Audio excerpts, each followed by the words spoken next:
Good afternoon. I'm Samantha Bretz, Allegheny Senior Economics major, a fellow for the Center for Business and Economics, and a member of the Law and Policy program. On behalf of those programs, I'd like to welcome you to the 17th Annual Executive Roundtable, the Opioid Crisis, Business, and the Economy. Today, we welcome students, members of the college community, and visitors from off-campus to participate in a civil conversation that explores the intersection of economics, policy, and global health in action. I would like to introduce our distinguished group of panelists. Today, we will hear from Dionysi Alaprantis, Senior Research Economist at the Federal Reserve of Cleveland, Denise Johnson, Chief Medical Officer at the Meadville Medical Center, Republican Congressman Mike Kelly of Pennsylvania's 3rd District, and Elizabeth Smith, President and CEO of Accutech Precision Aerospace. We are honored to have them here on campus to talk about this important topic. Dr. Zachary Callan, Professor of Political Science, will serve as panel moderator. There are many individuals who have put forth their time, effort, and resources to make today's event possible. We would like to take a moment to thank each of the panelists for taking the time out of their busy schedules to engage in meaningful dialogue. We would also like to extend a warm thank you to Beth Ryan, our phenomenal program coordinator for the Center for Business and Economics, for her excellent work in preparing for this event. Sarah Holt, our building coordinator for Quigley Hall, and Craig Pardee for taking care of all things tech-related.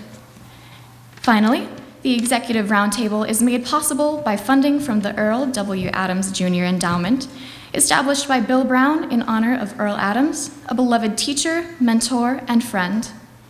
It is through the support of dedicated alumni and friends of the college that students can participate in great programming like this roundtable.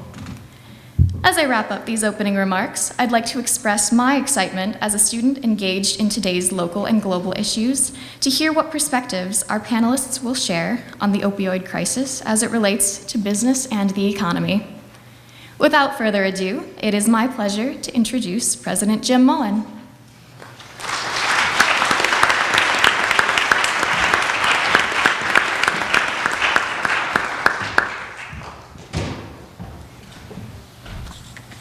Thank you, Samantha. I'm very pleased to join in welcoming everyone here today to Allegheny College and to the 17th Executive Roundtable presented by the Center for Business and Economics.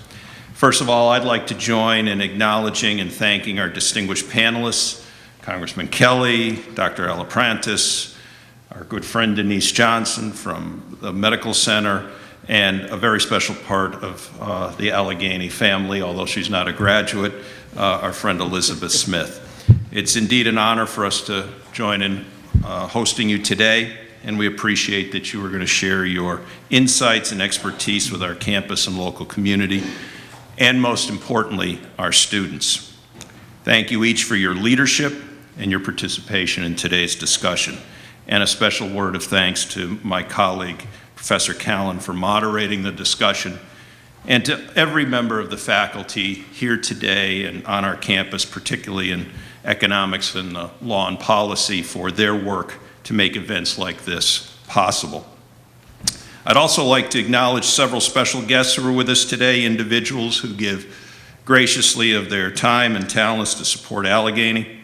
First, I offer my thanks to the members of the Center for Business and Economics Board of Visitors.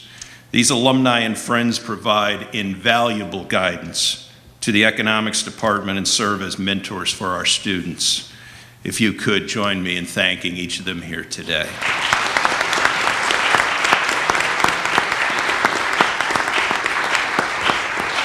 I'd also like to recognize two members of the Board of Trustees who are with us today, Jen DeRora and Rob Smith. Thank you both for your leadership. And in particular, I'd like to thank Trustee Bill Brown for his generous financial support of the Executive Roundtable through the endowed fund he established in honor of his mentor, Professor Emeritus Earl Adams. And please join us in a word of thanks to Earl Adams for the difference that he has made for so many students through the years.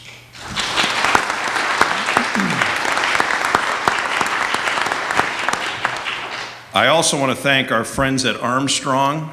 I see the red light is on, so I presume that we are recording this program for broadcast in our community. And as I thank them, I will also ask that all of us silence our cell phones and refrain from any recording of today's event. The Executive Roundtable brings together leading practitioners in business and related fields to discuss issues of regional, national, and global interest. This year's topic, the opioid crisis, has had tragic effects on individuals and families, and communities, and as we will learn more about all of that today. It has also had far-reaching effects on business and the economy. I believe that colleges and universities must play a key role in helping society to address this crisis, not only in developing creative and compassionate solutions, but also in educating our students to become the problem solvers who will continue to address it as they take on leadership roles as professionals and as citizens. The promise and potential of these students gives me great hope for our shared future. Opportunities like the Executive Roundtable reflect the core values of our institution. First, there are opportunities for us to engage in frank and civil discussion of vital issues. Such discussions rooted in academic rigor are a hallmark of Allegheny College and are consistent with our special place in the history of American higher education for more than 2 centuries. A shared commitment to civility and to the exchange of different viewpoints is at the core of our mission as a residential liberal arts college, and we believe should be at the core of what it means to be a citizen in our nation. We are a community of learning that is deeply rooted in the liberal arts tradition.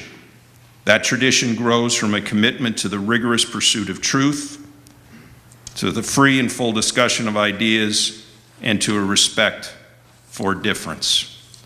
So, with no further ado, it is with great pleasure that I again welcome our panel, and we look forward to the discussion that will ensue. Thank you all very much.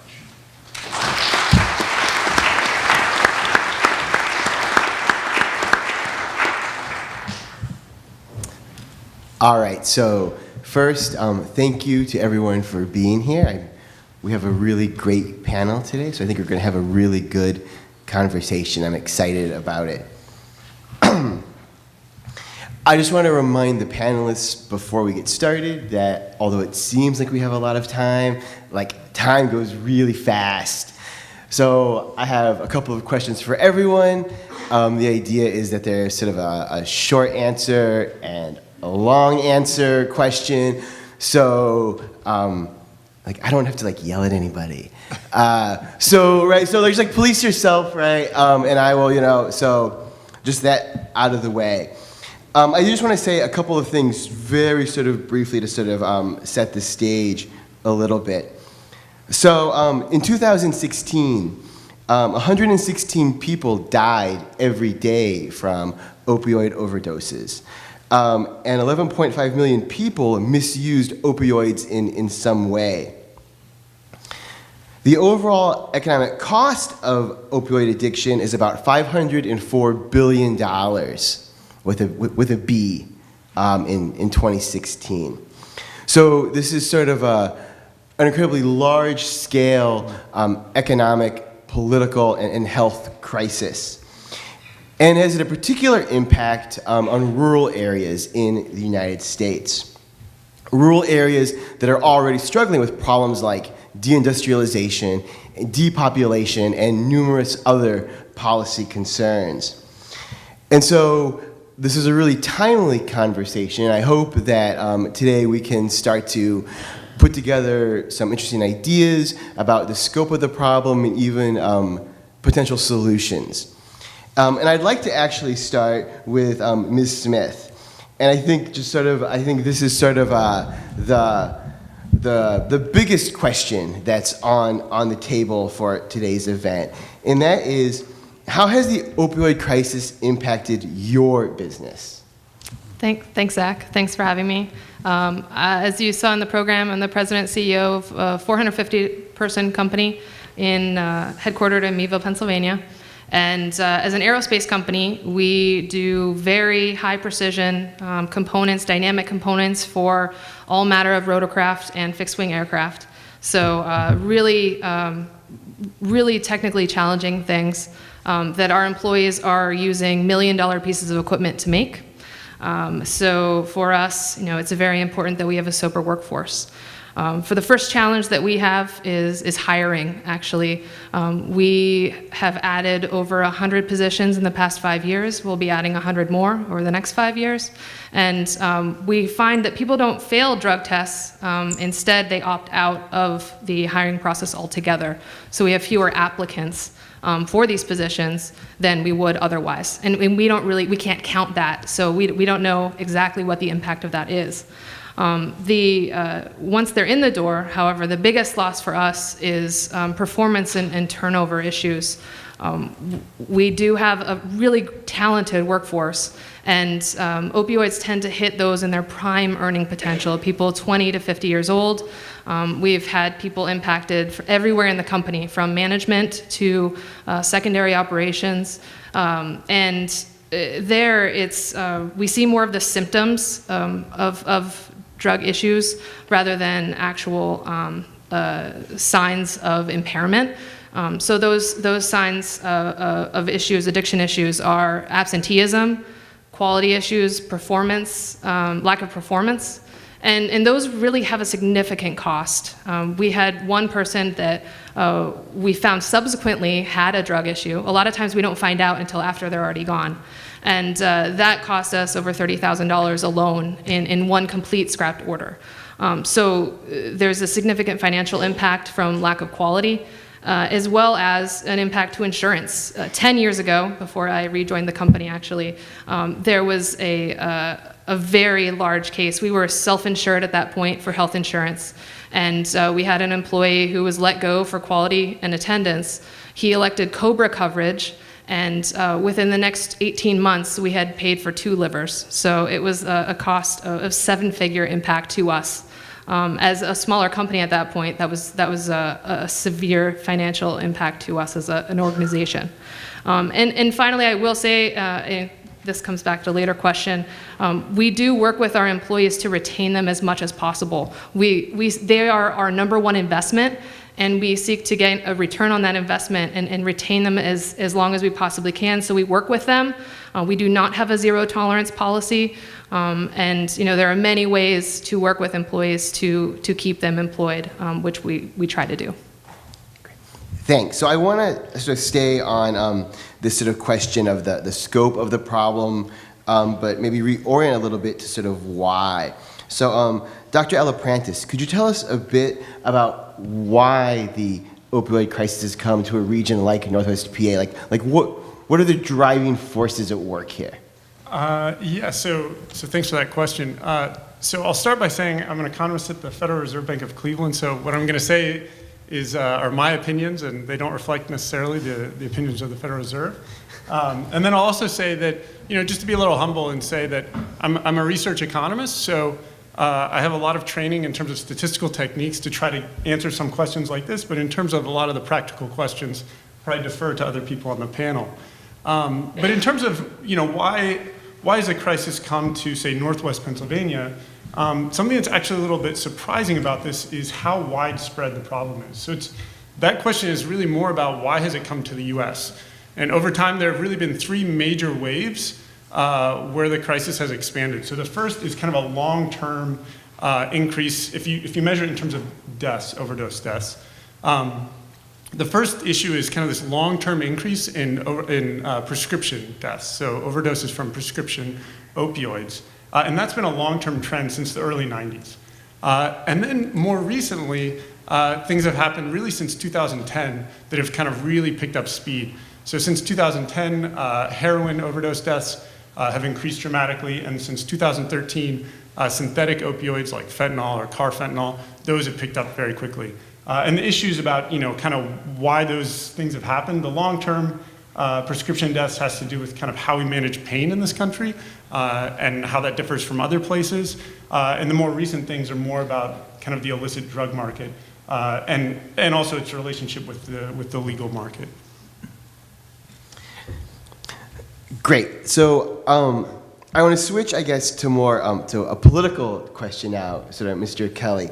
And so I was sort of curious if you could tell us a bit about what kinds of political policies have exacerbated this crisis. So like how have we sort of perhaps failed to address this, right, with federal or even local laws? Well, I think sometimes there's a misconception that if you throw more money at a problem, you'll actually come up with an answer. When we talk about pain control, and I think that's what we're driving at, so a lot of the reimbursement is based on pain control or how the patient would rate the way he or she felt after a certain operation. So it comes down to, well, if we can control the pain, then we're really accomplishing what we need to accomplish. And unfortunately, too many of the opioids that we develop are addictive. Now, that creates problems all across the board. All across the board. And all of you, I bet there's not a person in this room that would say that I don't have an idea or have never run into anybody that has a problem like this. Because whether we realize it or not, we are all either dependents or codependents. We either have somebody very close to us in our family, in our scope of friends, that has this problem. And when we have that problem, it is a problem for all of us. So what do political issues have to do with it? Well, we do have the ability to tax people and collect great revenues. Then we also have the responsibility of how do we distribute that money? How do we dole that money out, and where do we send the money? What do we earmark it for? So I would think that sometimes I think we've gotten too far away from things that actually work into the greater the amount of dollars we dedicate, the better effects we're going to have. I think that's totally wrong-sided and wrong-headed. There are ways to address pain without having addictive drugs. So I think that's the scope of what we have to do. But unfortunately, in politics, the answer is what can I do today? What can I say today? What policy can I initiate today? Or collectively, what can we do that softens a problem that we have? I would think that right now today, the number one problem I think, whether it's, and I think the same thing with mental health or addiction, too often there is a personal stigma that goes with it, and we turn a blind eye or a deaf ear to it because it's a failure. It's a failure on the part of society. And then when we talk about society, how far down does that go? And usually it goes all the way to the roots of the community or the family that you live with. People are saying, well, that's just not something that happens in my town. That's not something that happens in my family. That's just not something that I'm willing to admit is blanketing the whole country right now, and not just in America, by the way, but globally. So when it comes to political answers to that, it really does come to how can we distribute money that has the general overall good in mind, as opposed to just coming up with an answer that maybe solves a problem to get through an election. Say, no, we're aware of it and we're taking care of it, and this is how much money we've dedicated to it. You know, in the last Omni, we've now dedicated $4 billion to the opioid situation. Now the question is, how is that money being spent? And is there a good return on that investment, not just for the taxpayers, but for each and one of us as American citizens? How is that affecting the people that we live with? So I think that's actually a great set of comments that transitions to my sort of first question for Dr. Johnson, which is, right, from a medical perspective, what are the best tools for men and women struggling with addiction? Like, what are sort of the best treatment options? Well, I think first of all, people have to seek treatment, so that, you know, I think one of the things that we heard here is talking about the stigma, and one of the things that is prevalent in society is, you know, like Mr. Kelly said, that you know, people think it's not my problem, or it's a failure if you have that problem, and so people feel stigmatized to come forward. They're concerned about their jobs, they're concerned about other perceptions, and so they may not come forward. This takes a multimodal approach to treat, and so that the medication-assisted treatment is really important. It's important for helping with the cravings, helping people to get into the right frame of mind for the long-term treatment. This is not something that's going to be, you know, take this other pill and that's going to be cured. It's a long-term treatment. People first have to identify that they have a problem, seek treatment, and then get this medication-assisted treatment. They also need to have behavioral treatment as well. So it's not enough to just medicate to treat the symptoms or the cravings, but they really need to understand how to control this addiction, tools to be able to work and produce and go on in their lives, so So they really have to have this behavioral therapy or counseling. There also needs to be help in terms of what that support system is.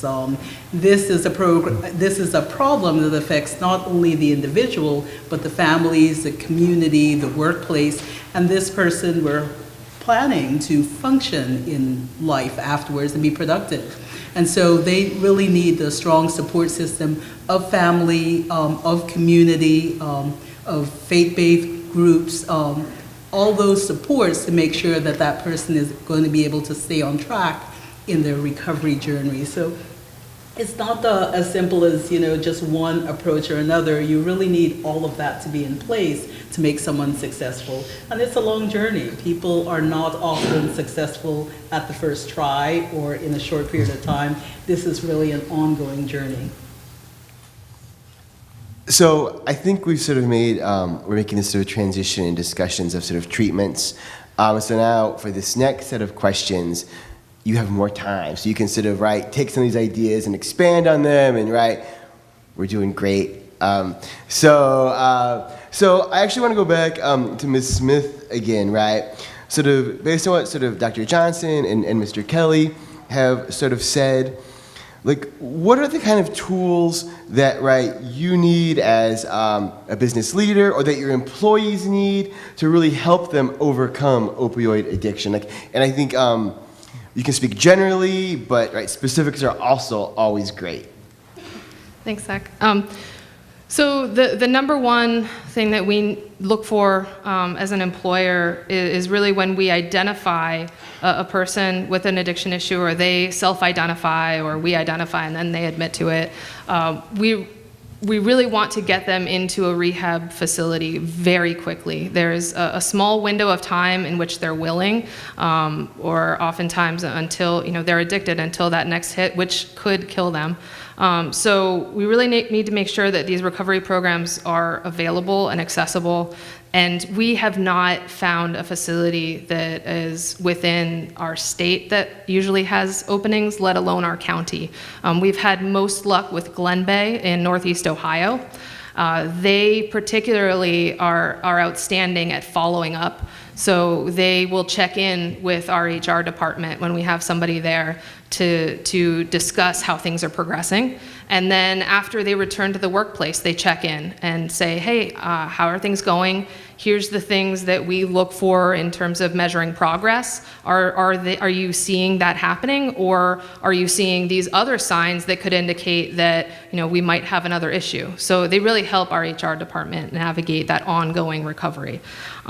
So one is that resource availability. Second is internal to the company, really helping us identify those people and having them willing to self-identify. And that's building a culture of trust within the organization. I said before, not having a zero tolerance policy, demonstrating that you have retained people through rehab, through a second rehab. We have an employee right now who has been through a rehab facility in Florida and in Ohio, and he's still an employee. And people see that, and he is a good peer resource to people who are struggling with issues.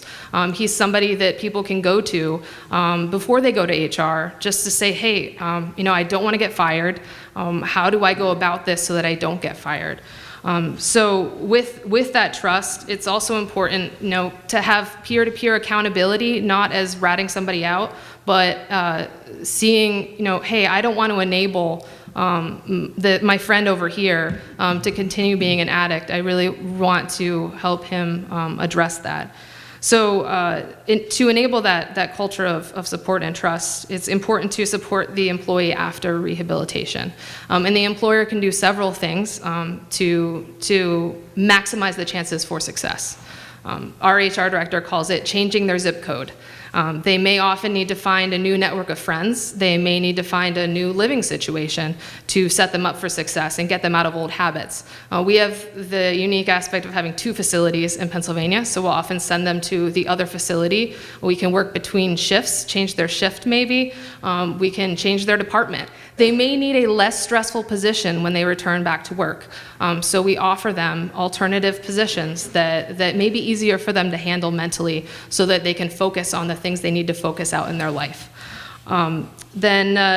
As a condition of coming back, they also need to agree to randomized drug screening. That helps them hold themselves accountable, and it makes sure that we don't have an issue going forward. So that's often a contingency of returning. And then finally, supporting them in ongoing behavioral counseling that may happen during working hours, making sure that they can get to appointments, working with them on their schedule to make sure they can leave early some days, to go to meetings and other resources that they need in order to continue their journey. Thirdly, to help educate management and people in the company on signs of addiction. So even beyond impairment signs of different drugs and alcohol, as well as signs of absenteeism, quality issues. Talk to them about what might be causing those. Is it as simple as they have car trouble, so they're having trouble getting in, or is there something deeper there that we need to address? And finally, working with our health insurers. They're a fantastic resource, along with the Meadville Medical Center, to make sure that they aren't using opioids as a first course of addressing any type of pain management, that they use physical therapy, that they use behavioral therapy. A lot of times, addiction is simply self-medicating a mental issue. So do they have access to mental health services? Really trying to have those conversations with people, and you can only have those conversations if you have a trusting environment. So I think as an employer, you're spending probably more time with this person than anybody other than family, and it's a responsibility to help each other out as much as possible. So just one quick follow-up, Ms. Smith. Do you have the sense that your business's practices, are they unique? Or are they commonplace, I think we have the ability to do this now that we're larger. We have more resources. It's really hard for a small employer to figure out how to set up an employee assistance program. I think that's where the Meadville Medical Center comes in, to be able to help out as an extension. We have a lot of very small employers in this community that don't have a lot of those resources, but I think it is common that everybody here looks out for each other. I think everybody is connected to everybody else in multiple ways, and I think that's something that we can really harness in a positive way in this area. So even where smaller companies may not have the resources, they have access to people to help them out. So, Dr. Johnson, I have sort of a similar question for you, and sort of that is, what sort of materials or expertise does Meadville Medical Center need to help you best address the problem of opioid addiction? Well, there's again, it's a multifactorial approach, and as Ms. Smith talked about, there are a lot of things that patients need as they're in this recovery. She talked about our employee assistance program, and so that we do work on helping companies to identify and as well as support people who are dealing with addiction. We also offer treatment for patients. We have an inpatient detox unit. So these are for patients who need detox, but they also have some other medical issues. And so we're able to bring people in that way. But there is a need to work across the community, across all the different agencies to be able to really affect some change. Here in Meadville, we have the Crawford County Overdose Prevention Coalition, and it is a group that includes law enforcement, social services, drug and alcohol treatment, mental health treatment, all the different agencies within the community that can help to affect change. They've been doing a lot of work to identify areas that we can have some improvement in the community, but there's still a lot more needed. There is a need for treatment. Again, as you noted, we have a treatment center at Meadville, but often beds are full.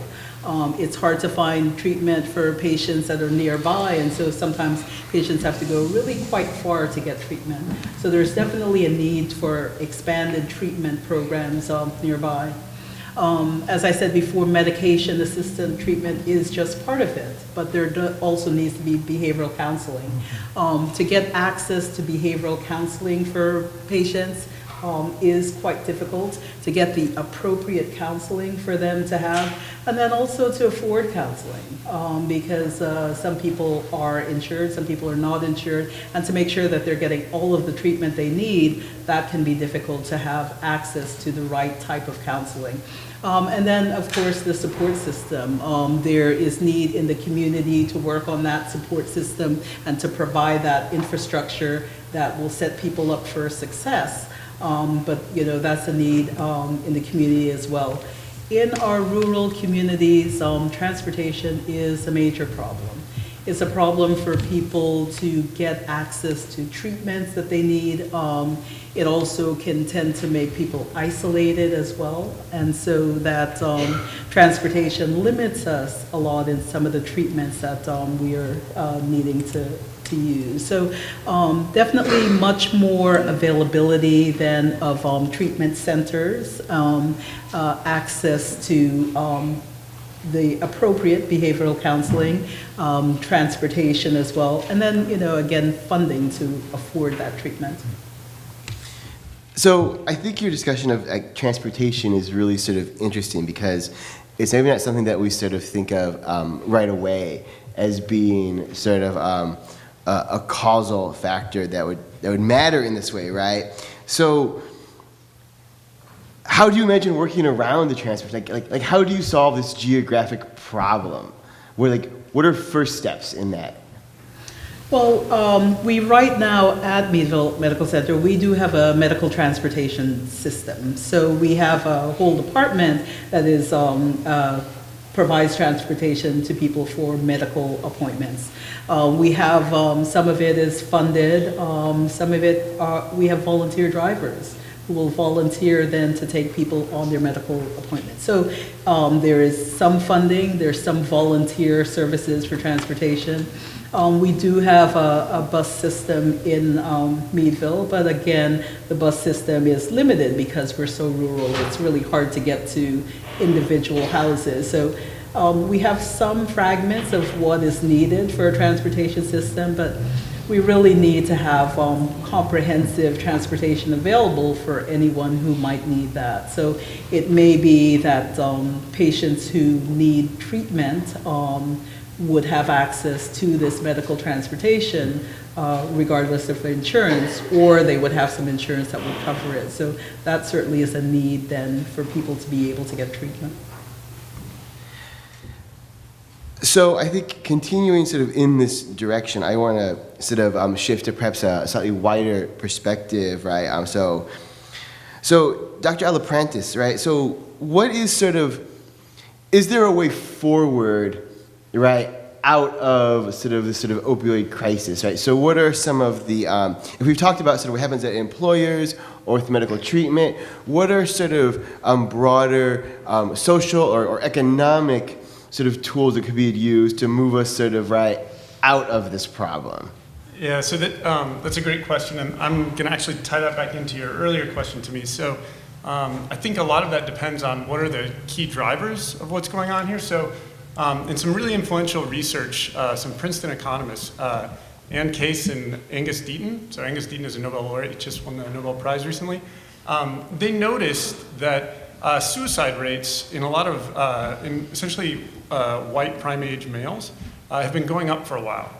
And they've interpreted this as an indication, and they also kind of interpret opioid deaths as well as kind of an extension of suicide. And they've kind of interpreted this as this notion of kind of deaths of despair. And they're really worried that in a lot of rural areas in the United States, there's this kind of economic malaise, and it's leading to a loss of meaning and people having a tough time. So that's kind of one kind of view of what's driving things. And the obvious answer there is thinking about economics, thinking about how do we care for each other, how do we lift each other up. And so I think there's a set of things. For example, you look at regional malaise.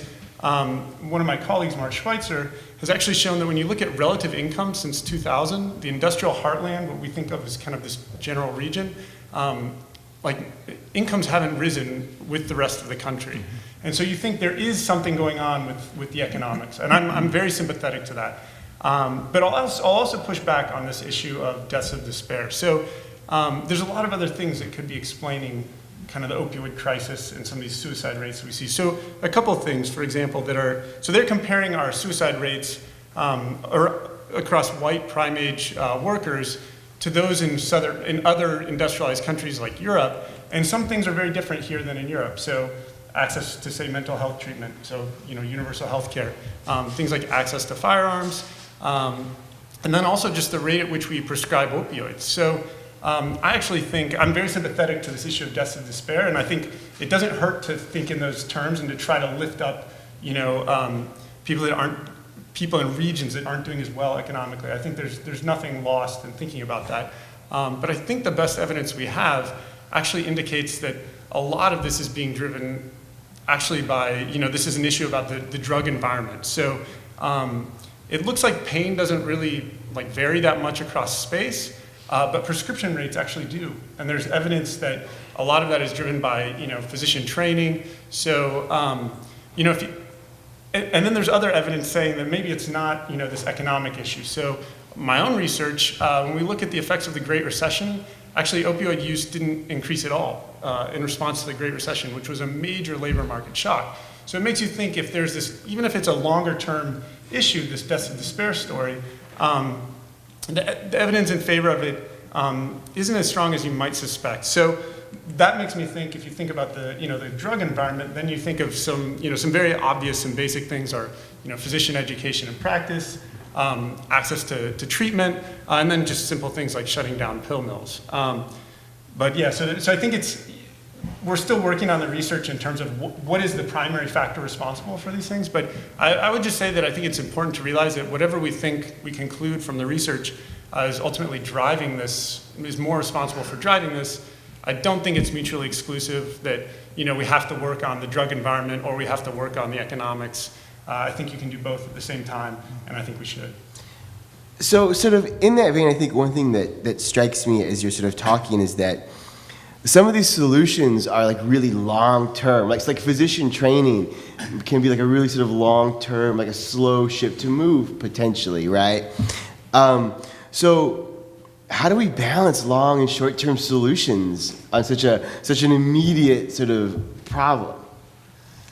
You're asking me? Actually, can I? Yes, please. Well, I do agree that, over the years, as we've seen the statistics and the slope rise for opioid addiction and deaths, we know that prescribing has really taken off. And so that in this country, we do a lot of opioid prescribing, much more than in any other country in any other areas. Some of it has to do with physician training. I think that physicians weren't really very trained in pain management. We came to believe that opioids could be a nice, good, quick fix.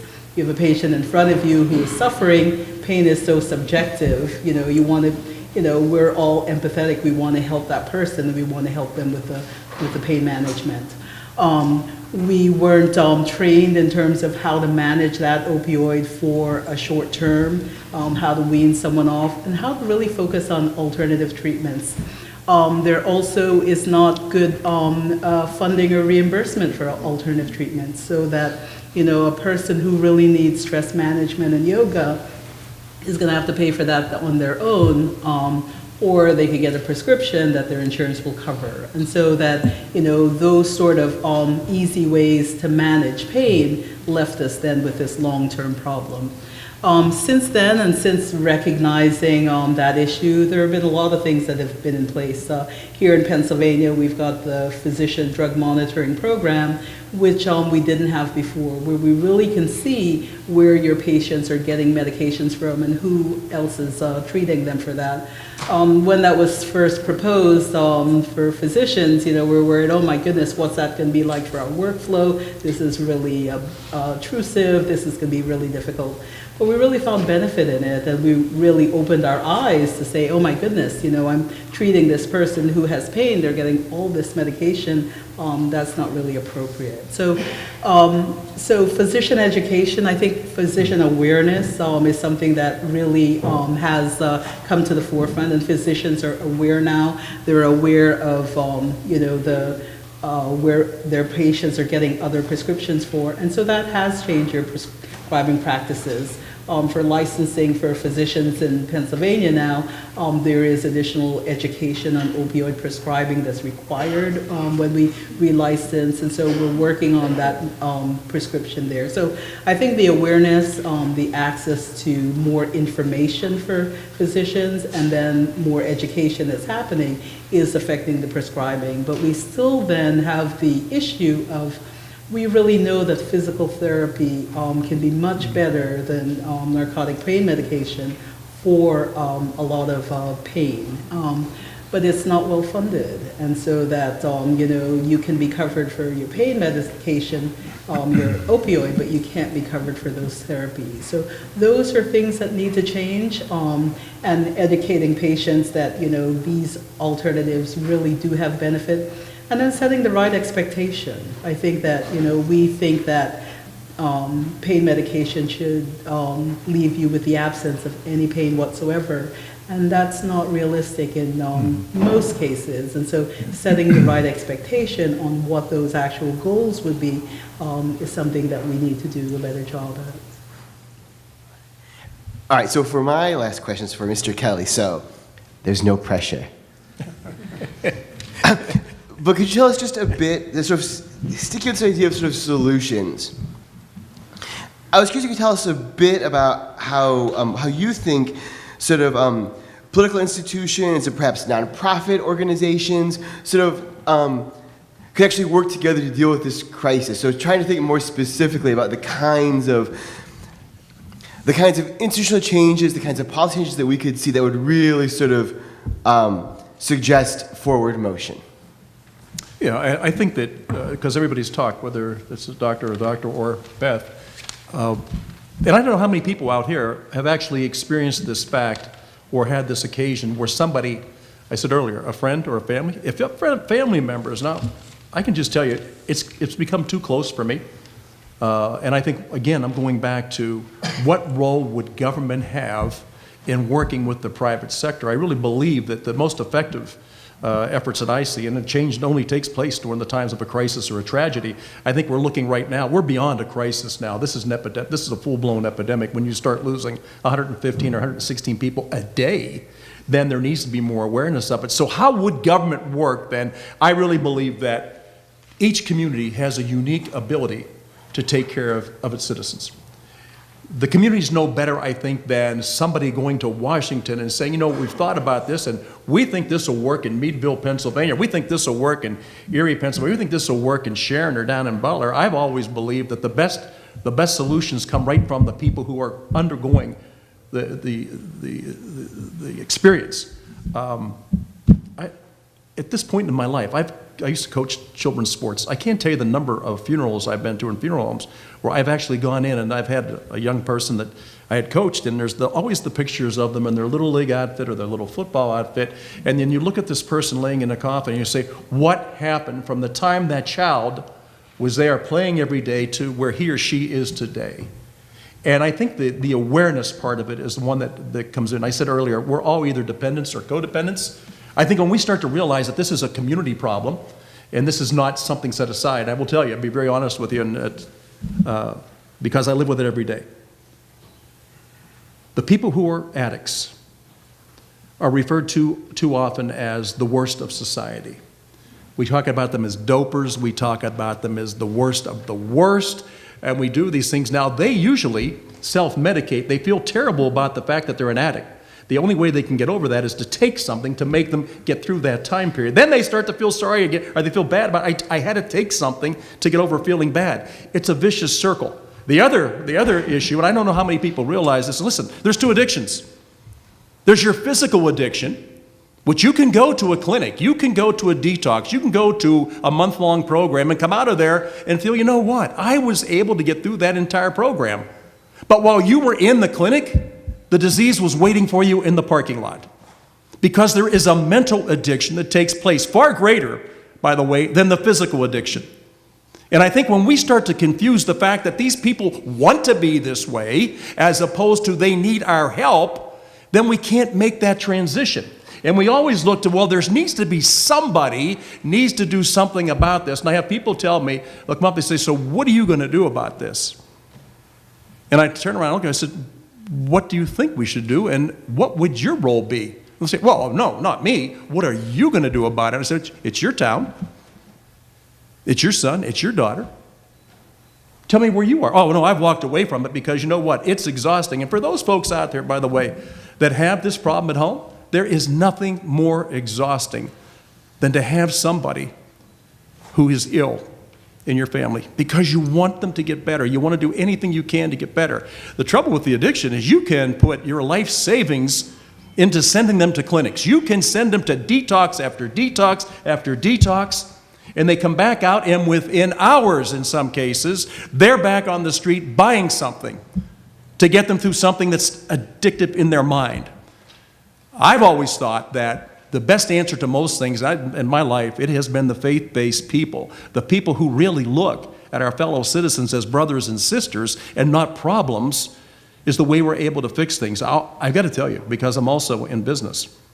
And for those people out there that don't understand this, do you know the liability that goes with you have somebody in your staff or on your payroll that is an addict?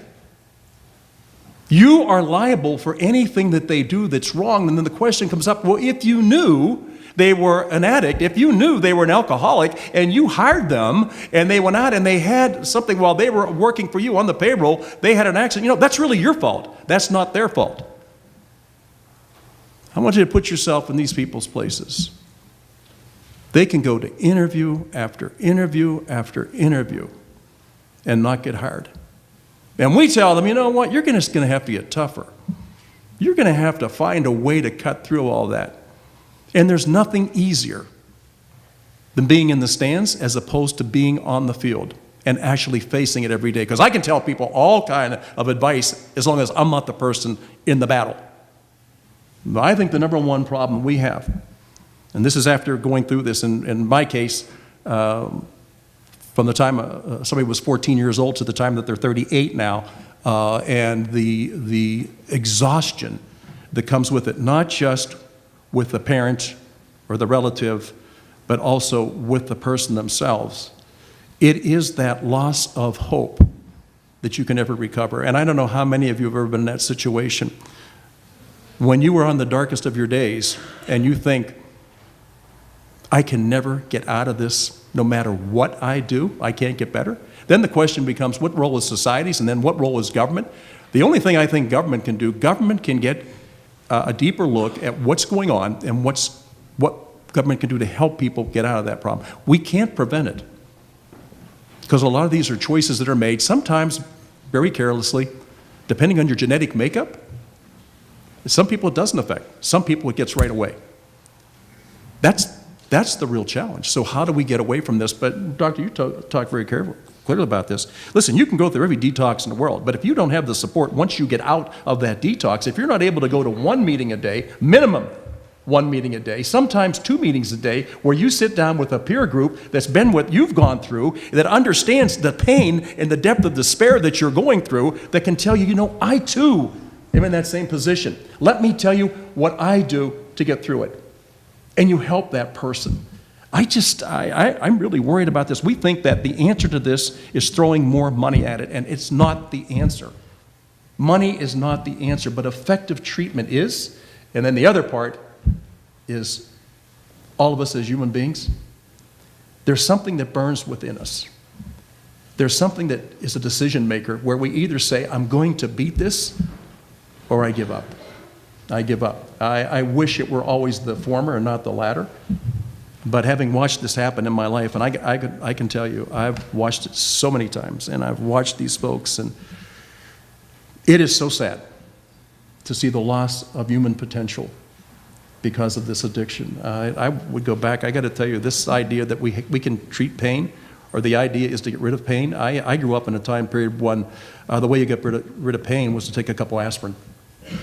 And people would tell you, look, it's going to hurt, it's going to be really bad for you, but if you do this, eventually you'll get through it. Today, we do have products that will eliminate pain so quickly, and I think a lot of the people, not only their physical pain, but their emotional pain of being in the position that we're in is very difficult.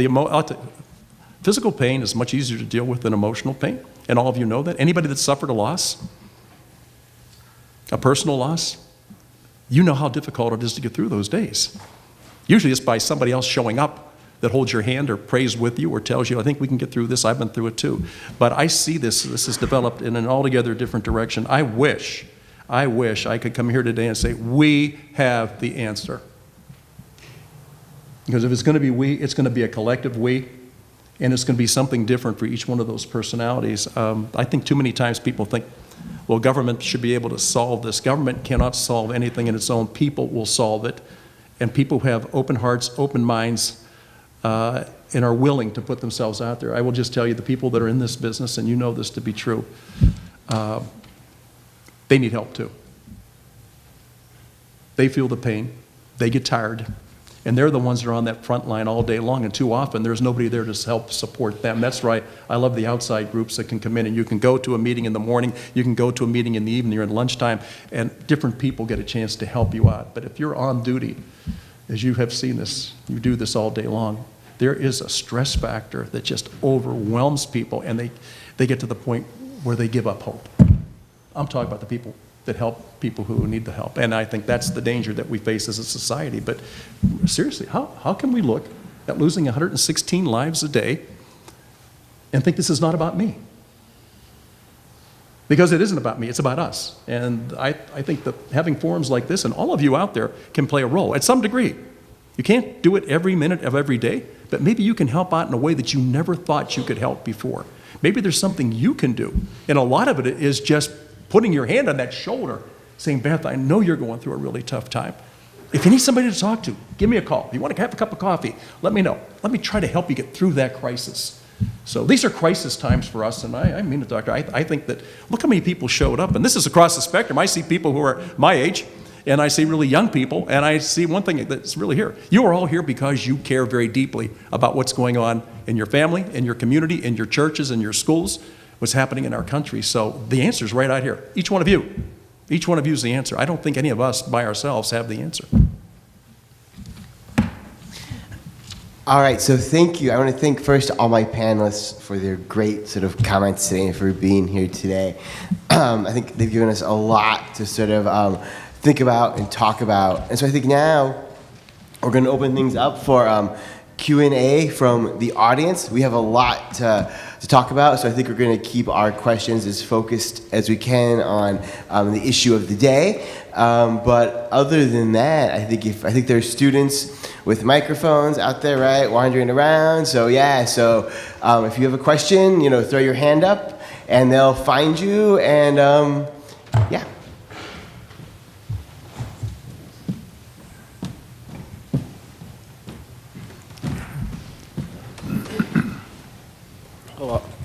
Thank you. Thank you all for your time. Thank you all for your sharing your understanding of the problem. Thank you, Mr. Kelly, for, it seems like you're very well versed in the issue. I wonder what role we see the private sector, like Ms. Smith, successfully moving from punitive action for these people suffering from a disease. How do you see the role of government in moving away from punitive measures and more so addressing the fact that addiction is an illness? Well, again, only because I'm so close to it, and the number of people that I've actually visited in prisons, and they're in there because they're addicts. Their crime is that they're an addict, and it causes he or she to do things that society will not accept and cannot accept. I would rather get them earlier and say, I'm more willing to spend time on treatment than I am on jail time. Now, I will tell you this, though. Sometimes it's that time in jail that keeps them clean for enough time that they're actually still alive. too often. We're not able to intercede early. I think the other thing is, we have the ability right now, Narcan, you can actually overdose and somebody can come and give you a shot and bring you back to life. The bad part about that is, in fact, they've saved your life, but now it becomes embedded in your brain. I can overdose and I can take a shot and I'll be all right. That's okay. If there's actually somebody there that can give you the shot, but too often there's not. So I think that in society we tend to look that the best thing to do is get these folks that don't fit into society and separate them. We'll put them in some type of an incarceration. I know a lot of the time in the drug courts that I've sat in and listened to how people are trying to deal with this, they have a little different idea about what the solution would be. And while it's not incarceration, maybe it is telling somebody, hey, you know what, we'll get you to a detox, we'll get you out of that thing. Then you're going to be in a halfway house and you're going to be heavily monitored. Some people on their own can do it, but for most of us, you can't do it on your own. So it's better when you have somebody that checks you in all day long, and it's better when you're actually separated. The one thing I do know from these addictions, the worst thing for you is to go back to where it is that you started this. Being around friends and locations helps promote that continued use of a product. So it's better to transplant somebody from where they're known and where they have a line of credit to a place where that's not happening and not everybody knows who they are. Oftentimes, listen, these folks that are in this business, and believe me, if you're a user, at one time or another you've probably sold, and they usually sell in order to get money so they can continue to use. But they know where these centers are. And these folks kind of hang around those areas because they know somebody's going to be coming out of that meeting that's going to be able to go and say, you know what, man, I'll tell you what, I'm just at a point today, I'm trying, but I think maybe just a little bit, okay, maybe just tonight. So the incarceration part, I get that part of it, saved a lot of lives, but I think what it does, it staves off. I think being able to move somebody from one point to another is actually better for them and get them into something. Listen, we know this. It's free time that hurts all. If you have too much time to sit around and think about things, that's the worst thing for you. It's better to be active all day long. And at the end of that period, you're so dog tired that you just want to get some sleep. You're not looking for a conditional high. Okay. So I just wanted to follow up on that real quick. So it's a little bit hard to speak after that because it's very clear you feel a lot of empathy for this, and you know a lot about this, and you've been struggling with this. I just wanted to push a little bit on the front of getting them earlier. Because you're talking about absolutely earlier in the treatment, and I think there's a group of people, and there's evidence in the literature about a lot of people have been prescribed opioids and then become addicted to those, not realizing kind of the trade-offs of this will stop my pain right now, but it's possibly addictive later on. And there's evidence that a lot of people that end up showing up for, like, say, for example, heroin treatment later on, were introduced to painkillers, which are not so different from heroin, through legal prescriptions. And I think there's a big class of people like that. And so I would just push that we should also try to get people a little bit earlier along that dimension, in the sense that, I don't know if government's the best way to do it, if it's physician education, private initiative, exactly what the best combination of those things are, but I do think, that at the very least, people knowing what the risks are when they take the prescriptions. Do you know what, Doctor? I agree with you. I think that one of the things that we face in government is always people will say, but do you know what the cost of this program is? Do you know what this is costing our taxpayers? And my answer to them is that, well, do you know what the cost of not doing it is? Yeah. Because the cost of treating this is a lot less than the cost of not treating it and letting it grow to the proportion that it is today, whether it's our productivity, because whoever's not productive at work today, somebody else has to pick up the slack, and maybe she has to do twice as much as she would have done because the other person wasn't able to do any. So I think sometimes we become penny wise and pound foolish, that we put a price tag on everything and say, I'm not sure that I want to waste taxpayer money on that. And then my answer to that is, well, I'm not sure that I want to waste taxpayer money going into the future of not addressing it, or thinking that somehow the answer is you get them off the rolls, is if they'll die. And too often I've heard people tell me, we don't worry about these folks anymore. And I said, why is that? Or did they get curious? He said, no, they passed. And I said, oh my God, are you serious? I mean, that's how we, in some cases, think, because it is so overwhelming. But the cost of not doing it is the one I think, that's the one we need to know, and that's how it affects lives, how it affects communities, churches, schools, and going forward. How does it affect the next generation? I mean, where's Beth going to find those highly skilled workers?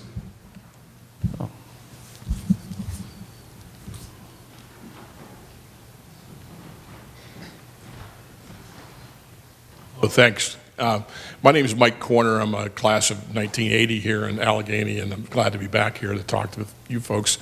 I also have 3 nephews right now who are heroin addicts.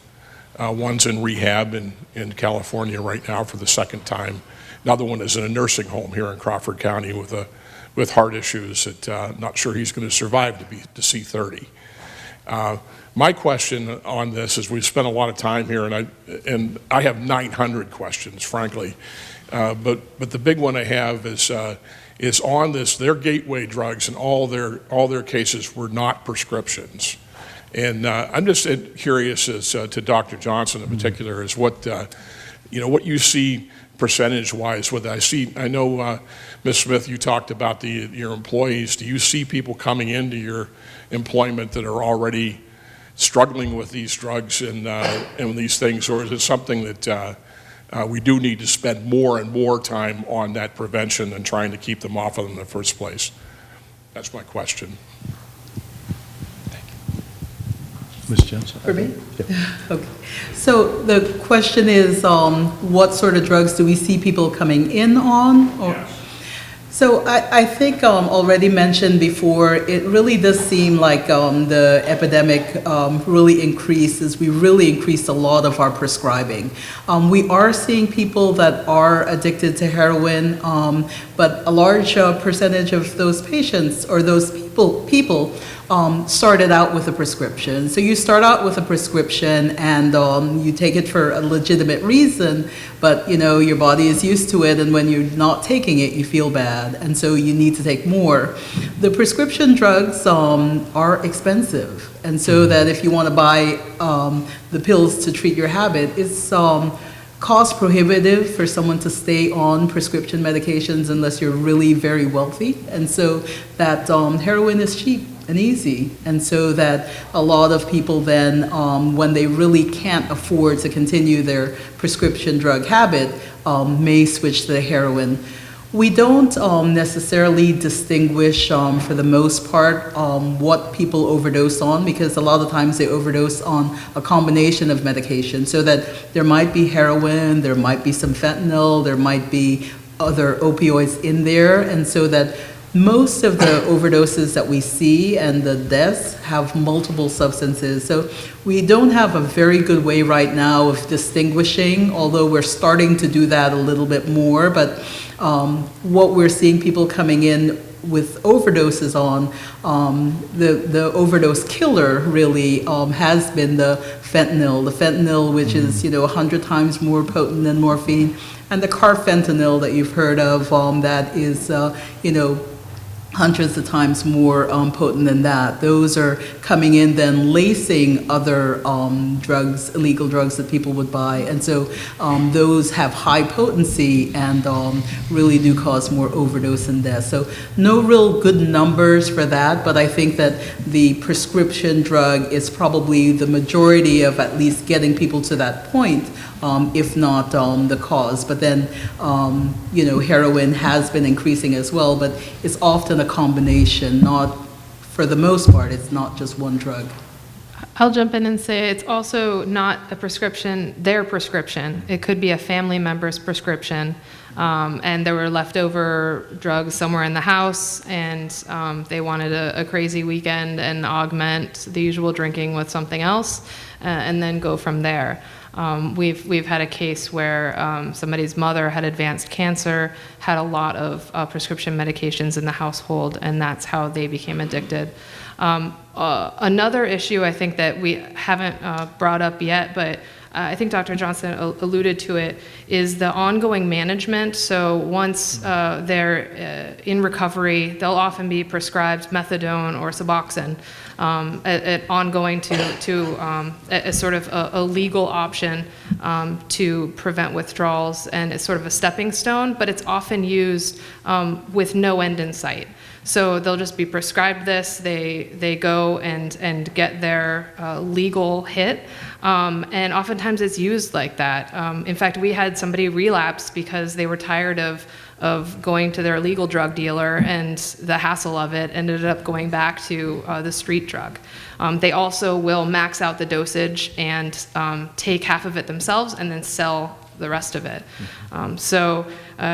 You also find people with prescriptions being opportunistic, and they only use a certain portion of it and they sell the rest of it. So the prescriptions, the amount of prescriptions in the community indicate the number of available drugs in the community as well. So I think we've had a really good improvement over the past couple years. We've seen both from the insurers and from the providers at cutting down the number of the amount, the dosage that are being prescribed, as well as the quantity that is being prescribed. So I think everybody recognizes those issues, and is really, I mean, we see it because, we have people that end up, slicing their leg with a chainsaw over the weekend. We have a lot of adventurous employees. Slice their leg with a chainsaw over the weekend, go to the ER. We see a lot less opioid prescriptions from those types of situations. A lot more over-the-counter medications, and a lot of alternatives that don't include opioids. So that's been, I think, a win for the community.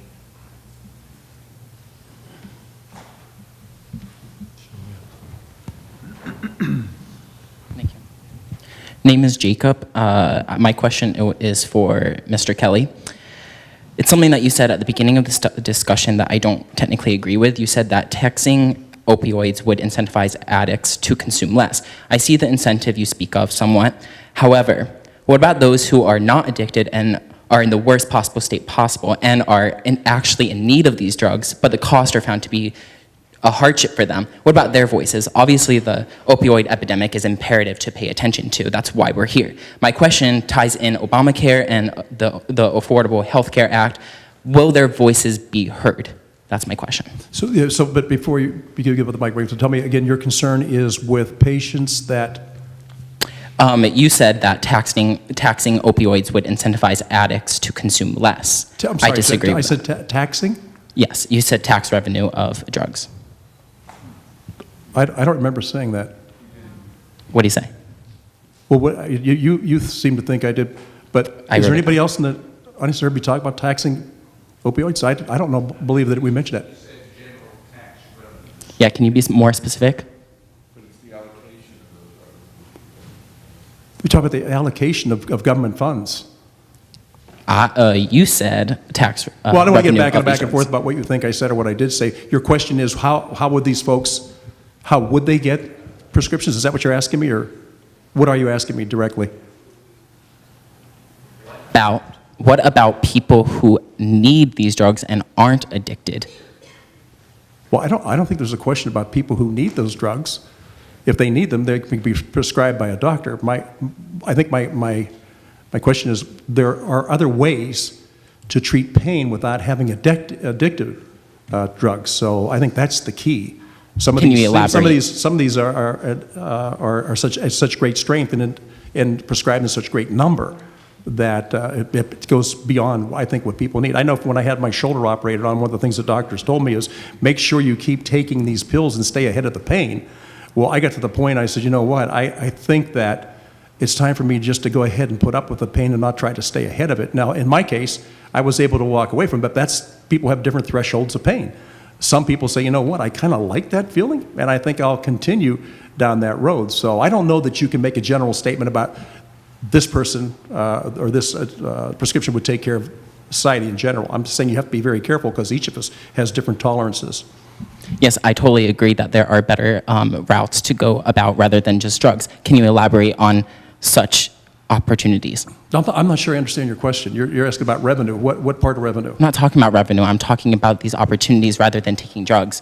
You yourself say that you were ahead of the game and that you stopped because you had the self-control. What about people who don't have self-control? What are their ways? I heard someone else on the panel. I think they should go to whatever it is that is giving them their treatment and telling them, this has gone way beyond the point of that's tolerable for me. I need help. A lot of people seek that out, and some people don't because they think they can handle it themselves. So I would think that for all of us, If you have a medical condition or you have something that's concerning you, I would go to somebody who's actually schooled that way and get them to help me get through that period.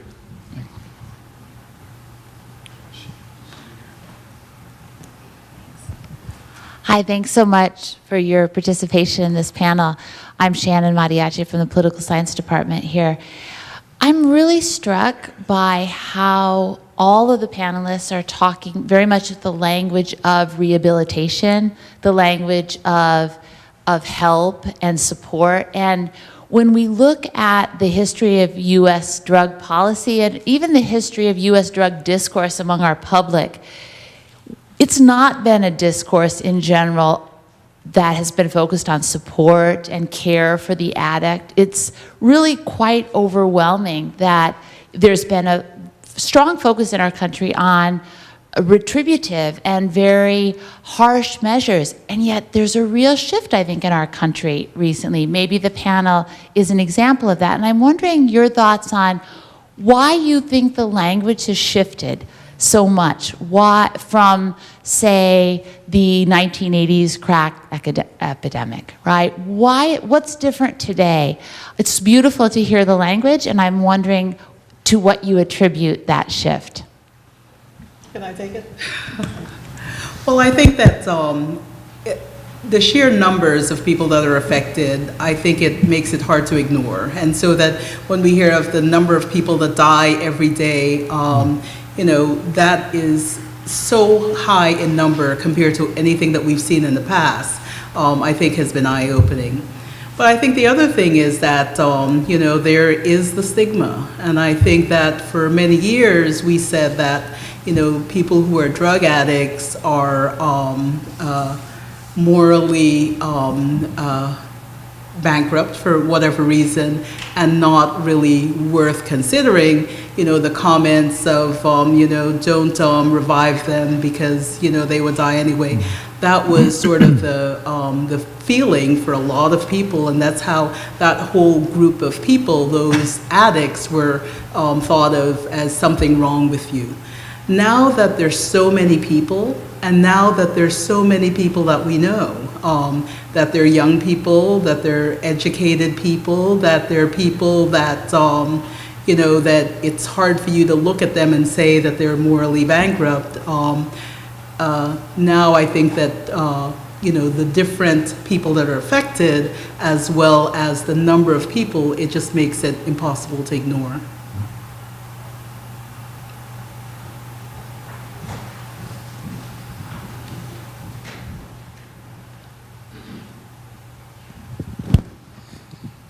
Thank you, panel, for the good comments. I'm Cole Stearns from Erie, and although I think a lot of this dialogue's been very helpful, it troubles me that so much of it is dealing with after the fact, once these opioids are widely distributed and widely prescribed.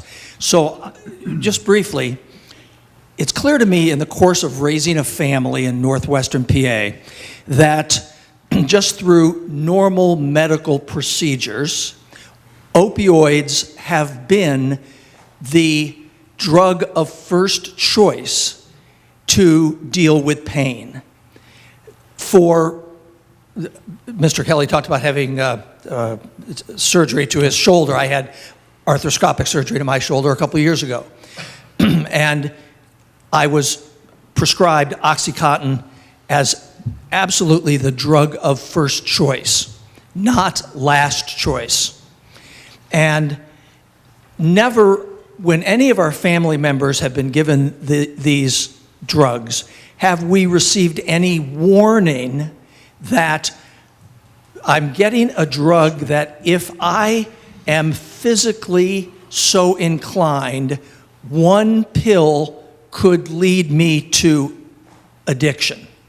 Not just a string of taking it over time, but if I happen to have addictive physical tendencies, taking one of these pills could put me in a terrible situation.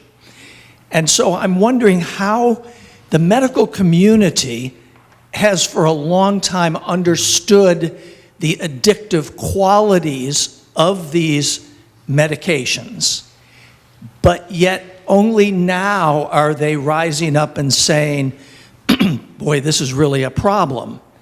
And as I say, I look at just the normal course of our family medical history.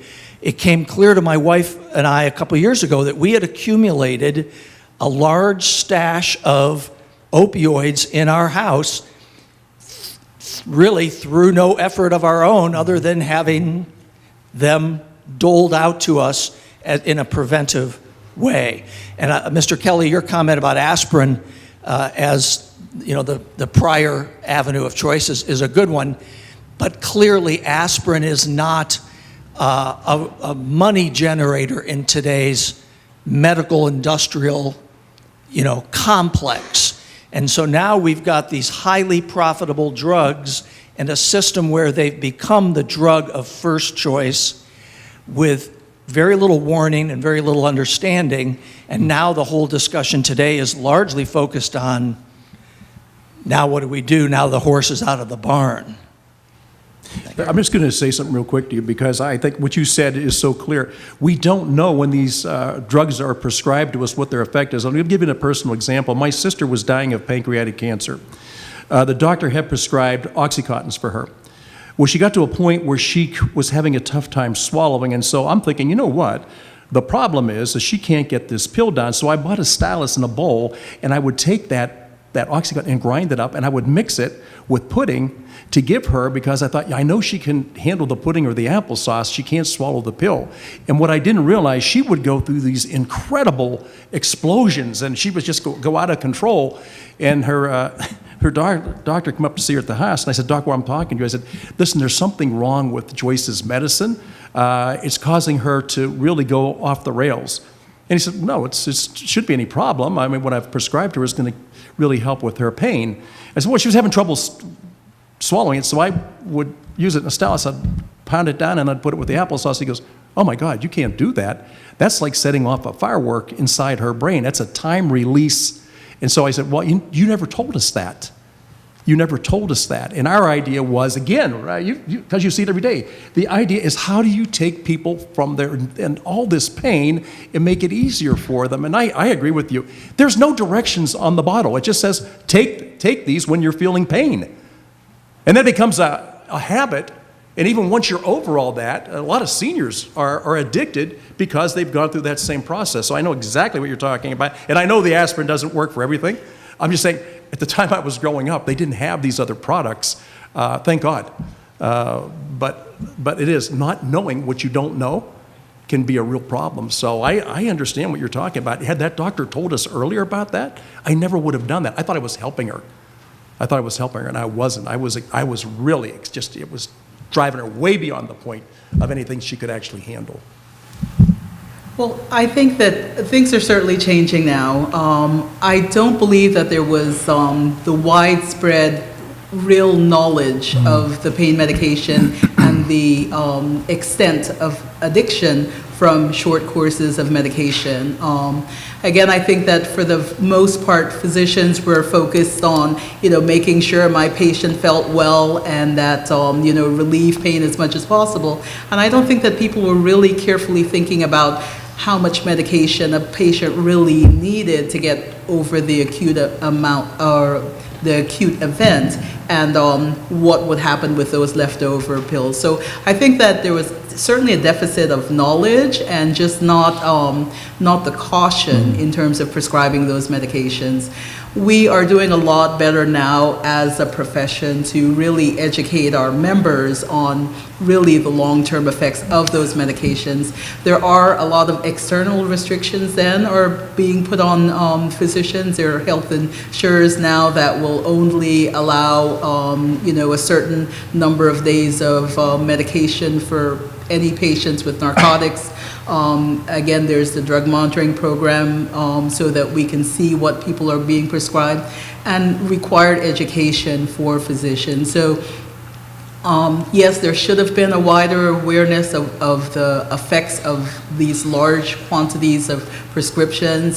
There certainly wasn't, but there's definitely a lot more attention to it now, and we're moving forward.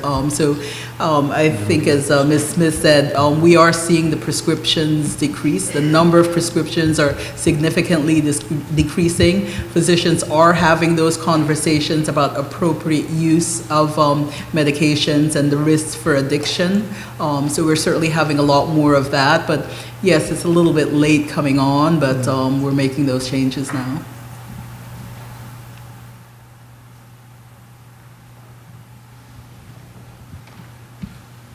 So I just want to say thanks for the discussion today, but it seems to me that potentially a component is being missed, and that's the big pharmaceutical industry. So my question for all of you is, what can be done? We just said that there wasn't anything warning, they were just not doing the labels properly. Is there anything that this industry should be required to do to prevent this crisis from continuing?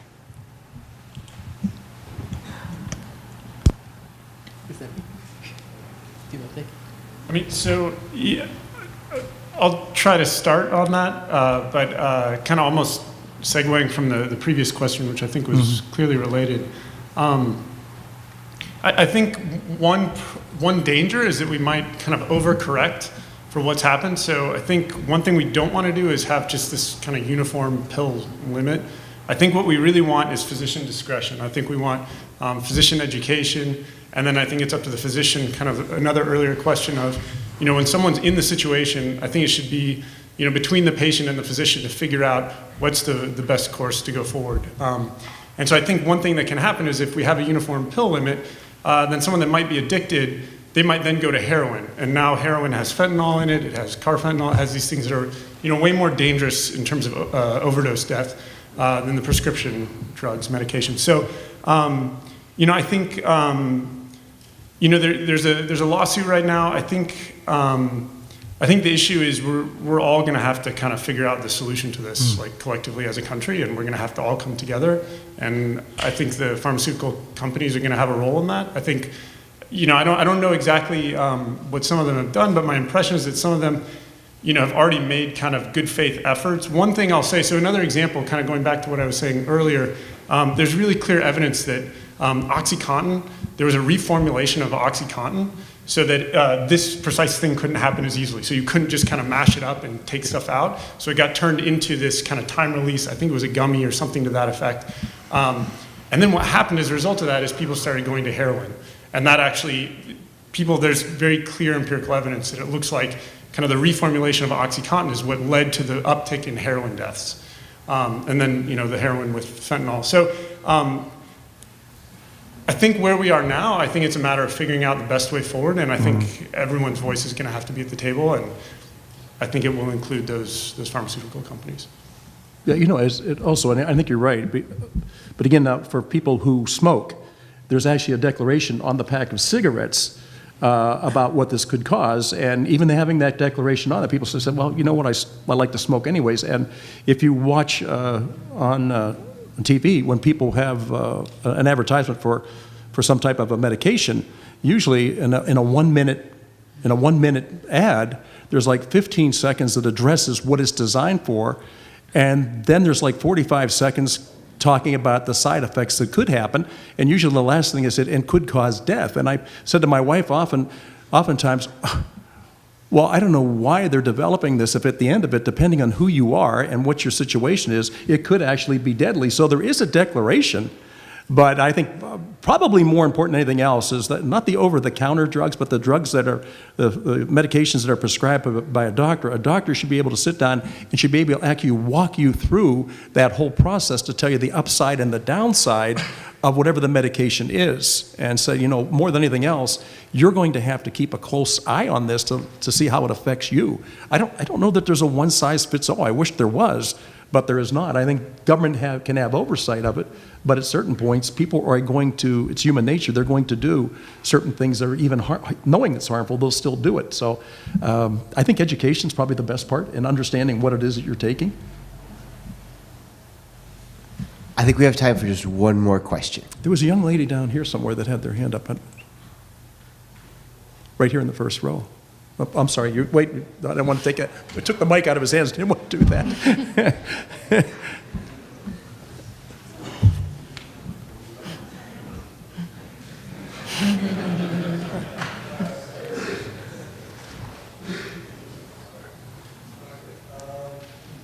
Okay, so my question is, to what extent, if any, do you guys think that the drug war has increased the prevalence of like synthetic drugs like fentanyl and things like that that are more likely to lead to overdose deaths than just prescription opioids? So.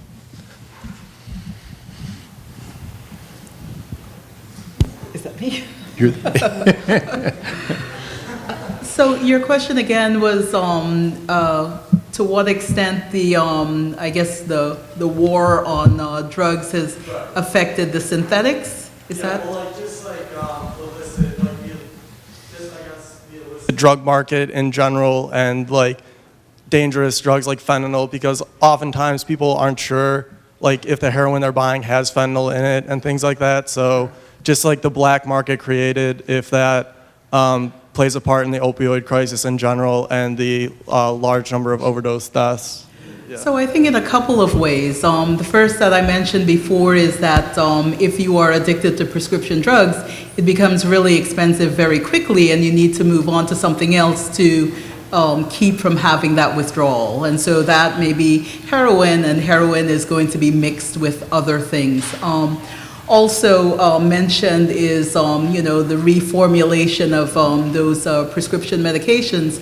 Anything that makes the prescriptions less available will lead to more withdrawal. Now, if that withdrawal then precipitates recovery, then that's fine, but then often that withdrawal then leads people to things that will be illicit, and so those can be mixed with other things.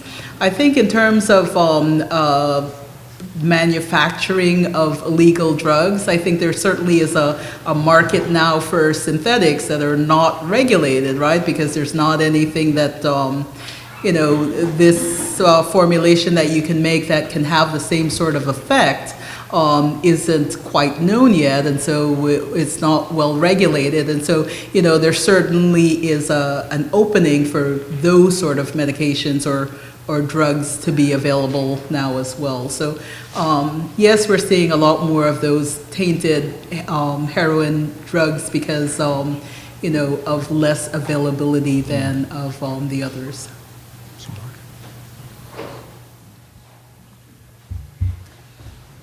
All right, well, Can I mention should we one let thing? Do you want to? Can I mention just This one young thing? man had to stand up back here.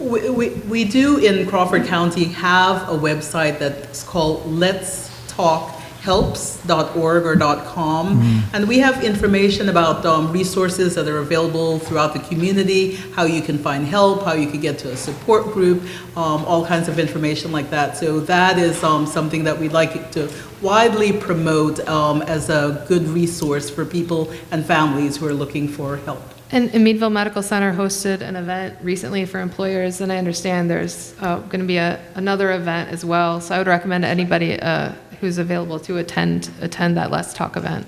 May 1st at Active Aging. Was there something? No. All right. So thank you to the panelists. Thank you everyone for coming out. We had a great conversation.